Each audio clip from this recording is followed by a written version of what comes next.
Welcome to the course Introduction to Databases. I'm Jennifer Whittam from Stanford University. In this course, we'll be learning about databases and the use of database management systems, primarily from the viewpoint of the designer, user, and developer of database applications. I'm going to start by describing in one very long sentence what a database management system provides for applications. It provides a means of handling large amounts of data primarily, but let's look at a little more detail.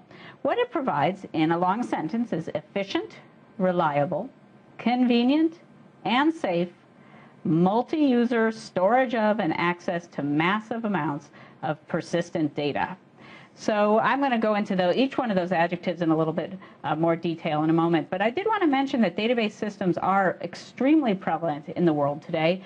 They sit behind many websites. They're what run your banking systems, your telecommunications, deployments of sensors, scientific experiments, and much, much more. Highly prevalent. So let's talk a little bit about why database systems are so popular and so prevalent by looking at these 7 adjectives. The first aspect of database systems is that they handle data at a massive scale.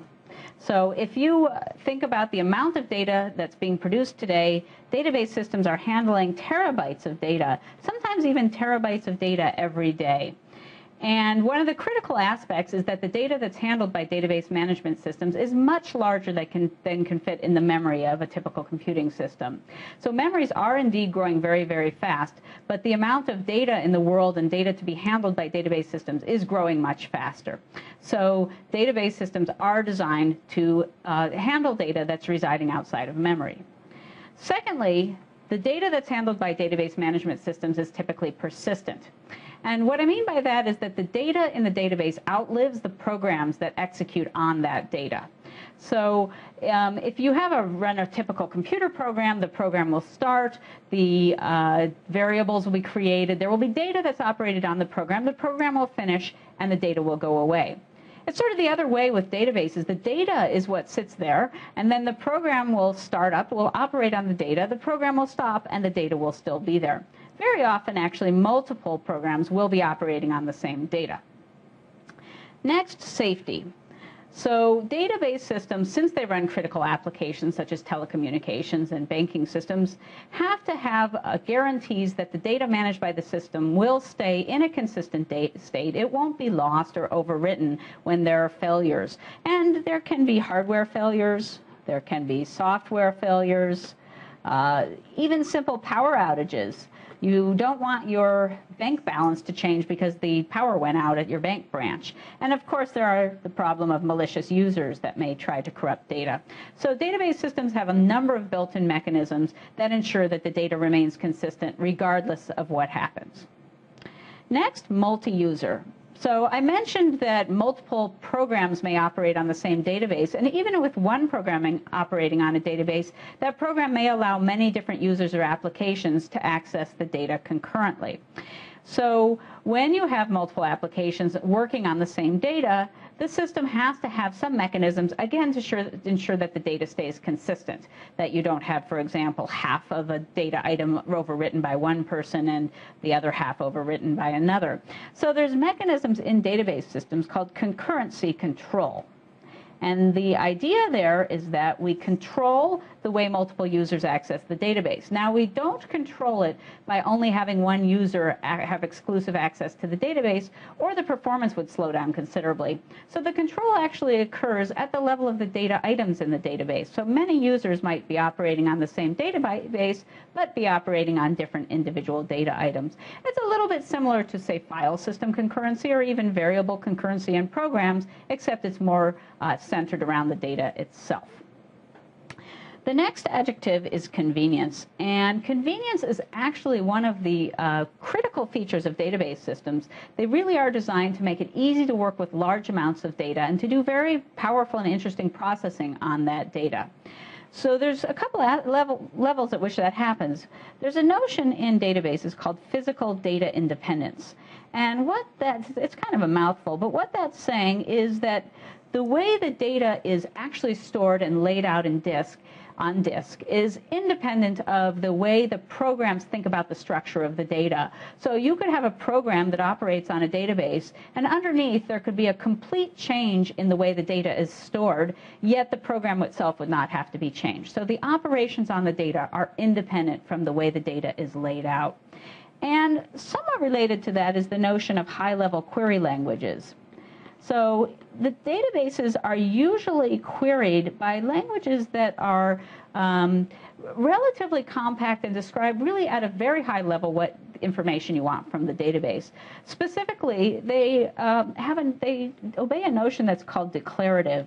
And what declarative is saying is that in the query, you describe what you want out of the database, but you don't need to describe the algorithm to get the data out. And that's a really nice feature. It allows you to write queries in a very simple way, and then the system itself will find the algorithm to get that data out efficiently. And speaking of efficiency, that's number 6, but certainly not 6th importance. There's in real estate, as a little aside here, an old saying that when you have a piece of property, the most important 3 aspects of the property are the location of the property, the location, and the location. And people say the same thing about databases, a similar parallel joke, which is that the 3 most important things in a database system is first performance, second performance, and again, performance. So database systems have to do really thousands of queries or updates per second. And these are not simple queries necessarily. These may be very complex operations.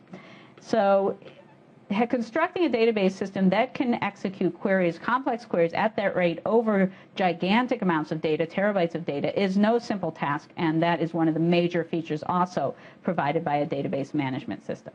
And lastly, but again not last in importance, is reliability. Again, looking back at, say, your banking system or your telecommunications system, it's critically important that those are up all the time. So 99.99999% uptime is the type of guarantee that database management systems are making for their applications. So that gives us an idea of all the terrific things that a database system provides. I hope you're already convinced that if you have an application you want to build that involves data, it would be great to have all of these features provided for you in a database system. Now let me mention a few of the aspects surrounding database systems and scope a little bit what we're going to be covering in this course. When people build database applications, sometimes they program them with what's known as a framework. Currently, as of the time of this video, some of the popular frameworks are Django or Ruby on Rails, and these are environments that help you develop your programs and help you generate, say, the calls to the database system. We're not in this set of videos going to be talking about the frameworks, but rather we're going to be talking about the database system itself and how it's used and what it provides. Second of all, database systems are often used in conjunction with what's known as middleware. And again, at the time of this video, typical middleware might be application servers, web servers. So this middleware helps applications interact with database systems in certain types of ways. And again, that's sort of outside the scope of the course. We won't be talking about middleware in the course. Finally, it's not the case that every application that involves data necessarily uses a database system. So historically, a lot of data has been stored in files. I think that's a little bit less so these days, but still there's a lot of data out there that's simply sitting in files. Excel spreadsheets is another domain where there's a lot of data sitting out there, and it's useful in certain ways. And the processing of data is not always done through query languages associated with database systems. For example, Hadoop is a processing framework for running operations on data that's stored in files. Again, in this set of videos, we're going to focus on the database management system itself and on storing and operating on data through a database management system. So there are 4 key concepts that we're going to cover for now. The first one is the data model. The data model is a description of, in general, how the data is structured. So one of the most common data models is the relational data model. We'll spend quite a bit of time on that. In the relational data model, the data in a database is thought of as a set of records. Now, another popular way to store data is, for example, an XML document. So an XML document captures data instead of a set of records as a hierarchical structure of labeled values. Another possible data model would be a graph data model, where all data in the database is in the form of nodes and edges. So again, a data model is telling you the general form of data that's going to be stored in the database. Next is the concept of schema versus data. So one can think of this kind of like types and variables in a programming language.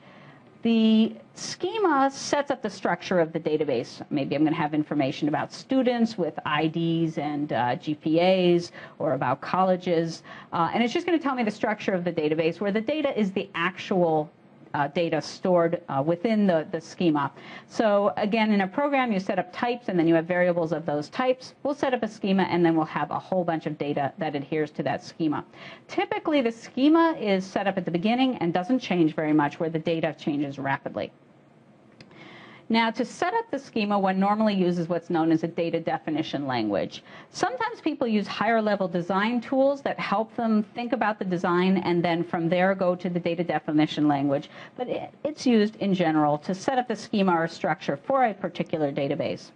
Once the schema has been set up and data has been loaded, then it's possible to start querying and modifying the data, and that's typically done with what's known as the data manipulation language. So for querying and modifying the database.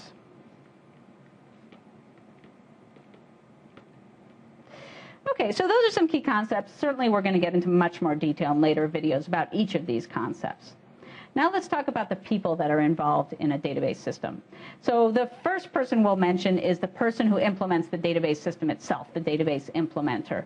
That's the person who builds the system. That's not going to be the focus of this course. We're going to be focusing more on the types of things that are done by the other three people that I'm going to describe. The next one is the database designer. So the database designer is the person who establishes the schema for a database. So let's suppose we have an application. We know there's going to be a lot of data involved in the application, and we want to figure out how we're going to structure that data before we build the application. That's the job of the database designer. It's a surprisingly difficult job when you have a very complex data involved in an application. Once you've established the structure of the database, then it's time to build the applications or programs that are going to run on the database, often interfacing between the eventual user and the data itself. And that's the job of the application developer. So those are the programs that operate on the database. And again, I've mentioned already that you can have a database with many different programs that operate on it. It'd be very common. You might, for example, have a sales database where some applications are actually inserting the sales as they happen, while others are analyzing the sales. So it's not necessary to have a one-to-one coupling between programs and databases. And the last person is the database administrator. So the database administrator is the person who loads the data, sort of gets the whole thing running, and keeps it running smoothly. So this actually turns out to be a very important job for large database applications. For better or worse, database systems do tend to have a number of tuning parameters associated with them, and getting those tuning parameters right can make a significant difference in the all-important performance of the database system.